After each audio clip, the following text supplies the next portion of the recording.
स्वामी विवेकानंद ऐसे सोच वाले व्यक्ति थे जिन्होंने आध्यात्मिक धार्मिक मानव जीवन को अपनी रचनाओं के माध्यम से सीख दी। वे हमेशा ही कर्म में भरोसा रखते थे। स्वामी विवेकानंद का मानना था कि अपने लक्ष्य को पाने के लिए कोशिश करते रहो कि जब तक तुम्हें तुम्हारा लक्ष्य प्राप्त ना हो। तो विवेकानंद का अर्थ है विवेक यानी धैर्य, आनंद यानी अनुभूति अर्थात धैर्य की अनुभूति होना। स्वामी जी का मुखमंडल ऐसा था कि हर कोई उन्हें देखकर सहज ही उनकी ओर खींचा आता था। स्वामी विवेकानंद का नाम केवल हमारे देश में ही नहीं बल्कि 19वीं सदी में संपूर्ण विश्व पर उनके विचारों और उनके कार्य की छाप रही है। वे भारतीय पुनर्जागरण के महानायक थे। इन्होंने हिंदू संस्कृति और सिद्धांतों को विश्व में स्तर पर पहचान दिलाई। तो आइए आज इस वीडियो में हम जानेंगे स्वामी जी के बारे में।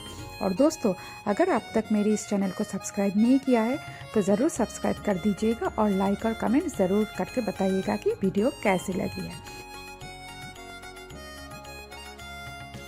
जन्म। स्वामी विवेकानंद जी का जन्म 12 जनवरी 1863 कोलकाता में हुआ था। उनका पूरा नाम नरेंद्रनाथ दत्त, उनके पिता का नाम विश्वनाथ दत्त और माता का नाम भुवनेश्वरी देवी था। वे 9 भाई बहन थे।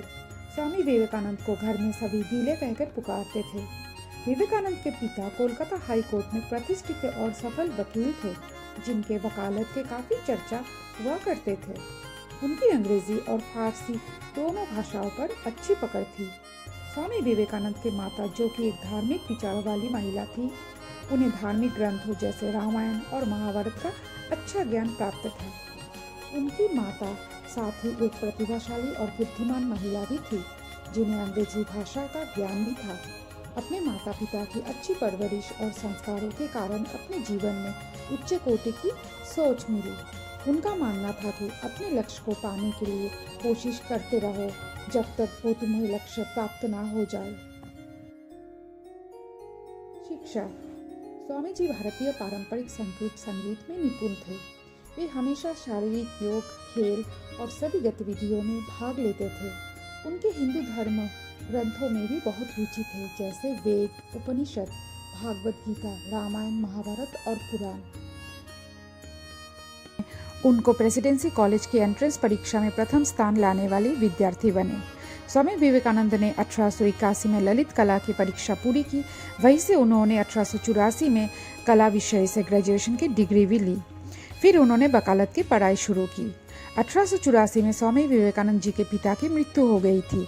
उसके बाद अपने 9 भाई बहनों की जिम्मेदारी उनके सिर पर आ चुकी थी, लेकिन वो घबराए नहीं। अपने दृढ़ संकल्प से आगे बढ़े और अपनी जिम्मेदारियों की बखूबी निभाया। स्वामी विवेकानंद जी की दर्शन, धर्म, इतिहास और सामाजिक विज्ञान जैसे विषयों में काफ़ी रुचि थे। इसी कारण वे इन विषयों को बहुत उत्साह के साथ पढ़ते थे। यही वजह थी कि वे ग्रंथ और शास्त्रों के पूर्ण ज्ञाता भी थे। यूरोपीय इतिहास का अध्ययन जनरल असेंबली इंस्टीट्यूट में किया था उन्होंने। स्वामी विवेकानंद जी को बंगाली भाषा में भी अच्छी ज्ञान प्राप्त थी, क्योंकि उनका मातृभाषा बंगाली था। स्वामी विवेकानंद जी हर्बर्ट स्पेंसर की किताबों से काफ़ी प्रभावित थे। उन्होंने स्पेंसर की किताब एजुकेशन का बंगाली भाषा में अनुवाद भी किया था। स्वामी जी और रामकृष्ण परमहंस देव की मुलाकात। स्वामी विवेकानंद जी बचपन से ही बड़े ही जिज्ञासा प्रवृत्ति वाले व्यक्ति थे, जिसके चलते उन्होंने एक बार महर्षि देवेंद्रनाथ से सवाल भी पूछ लिया था कि क्या आपने कभी ईश्वर को देखा है।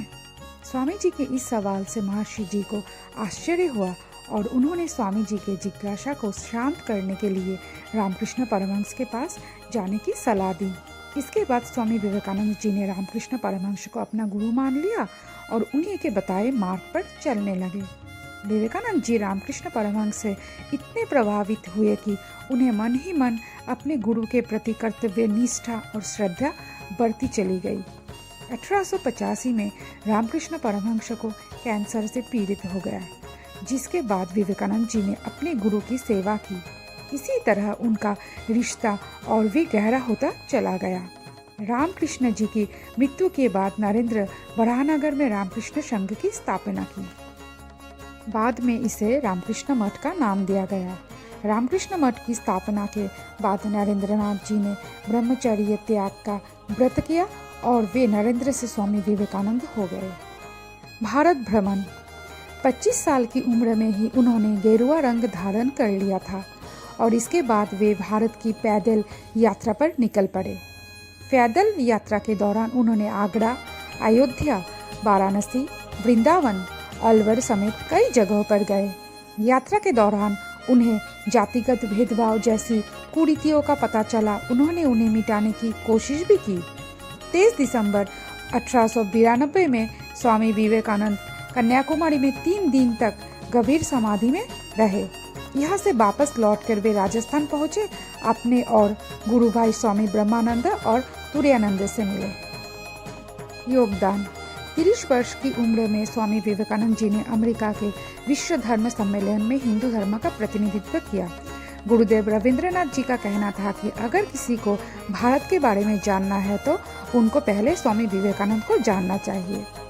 लोगों को सांस्कृतिक भावनाओं के जरिए जोड़ने की कोशिश की स्वामी जी ने अमेरिका में। जातिवाद से जुड़ी कुरीतियों को मिटाने की कोशिश की और नीची जातियों के महत्व को समझाया और उन्हें समाज के मुख्य धारा से जोड़ने का काम भी किया। उन्होंने स्वामी जी ने भारतीय धार्मिक रचनाओं का सही अर्थ समझाने में भी महत्वपूर्ण भूमिका निभाई थी। स्वामी विवेकानंद जी ने दुनिया के सामने हिंदुत्व के महत्व को समझाने में अपना महत्वपूर्ण। विवेकानंद जी ने धार्मिक परंपराओं पर नई सोच का समन्वय स्थापित किया। मृत्यु।